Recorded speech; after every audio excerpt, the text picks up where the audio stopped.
तूल जाए तो वे कदापि आगे नहीं बढ़ सकते, जिसकी पूँछ तक को वह नहीं हिला सके।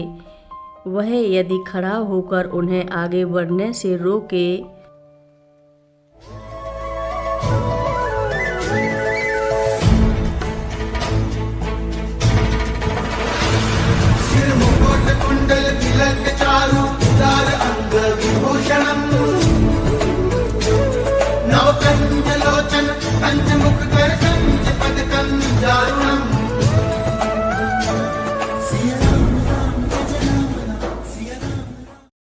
महाराज जी के आज के विशेषांक में रक्षा सूत्र परिवार के सभी सदस्यों का हार्दिक स्वागत है।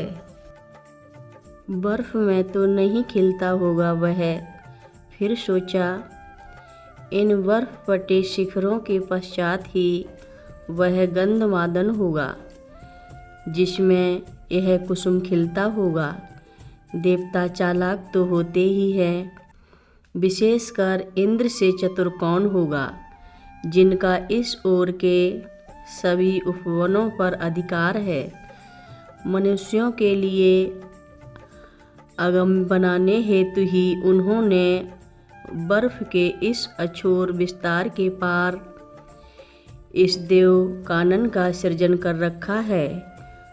कोई बात नहीं, इंद्र को यह कहाँ पता है कि 1000 हाथियों की शक्ति से संपन्न कोई भीमसेन कहीं भी पहुंचने की क्षमता रखता है। वह इस बर्फीले विस्तार को पार कर उनके देववन से पारिजात प्राप्त कर ही रहेंगे। अब यह कौन सी नई बाधा मार्ग मध्य पड़ी है। भीमसेन चौंके। दूर से तो कोई विशाल चट्टान, किंतु अद्भुत सुनहले रंग की मार्ग के आर पार पड़ी लगी क्षिप्रता से समीप गए तो आश्चर्यचकित रह गए। यह तो एक विशाल बानर था।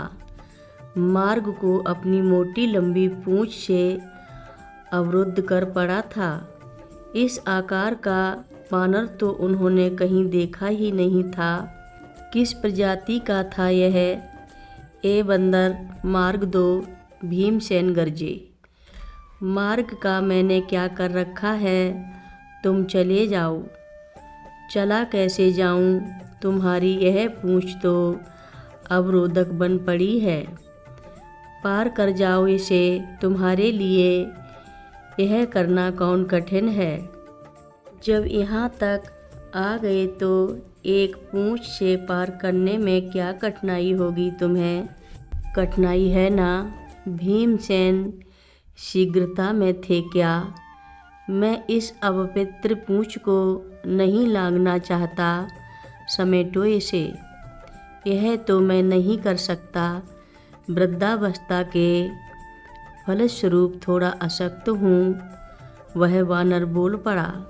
फिर मेरी पूंछ को हटाकर आगे बढ़ जाओ। मैं एक वानर की पूंछ को हाथ लगाऊं, मैं पांडु तनय हूँ। तो और उपाय ही क्या है, लौट जाओ। मैं तो पूंछ समेटने से रहा। यही सही, मैं ही तुम्हारी पूंछ को किनारे लगाता हूँ। कहकर भीमसेन ने बाएं हाथ से पूंछ को हटाना चाहा।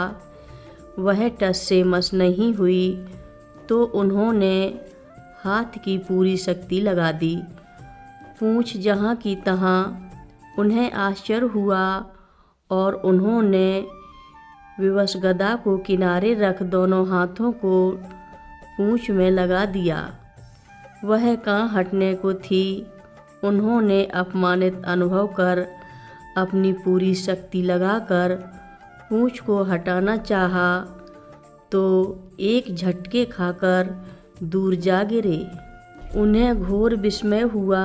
उन्हें लगा यह कोई साधारण बंदर नहीं है। यदि यह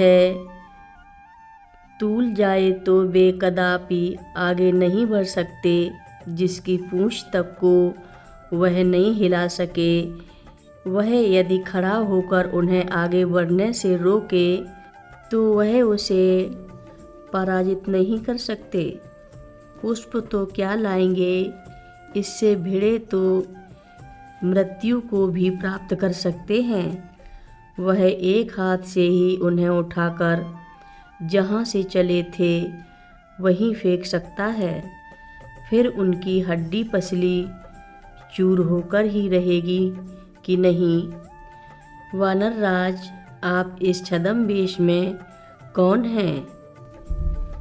कथा लंबी है, आगे की कथा सभी भक्तों को अगले भाग में सुनाएंगे।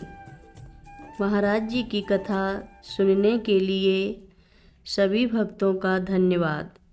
महाराज जी सभी भक्तों पर अपनी विशेष कृपा बनाए रखें।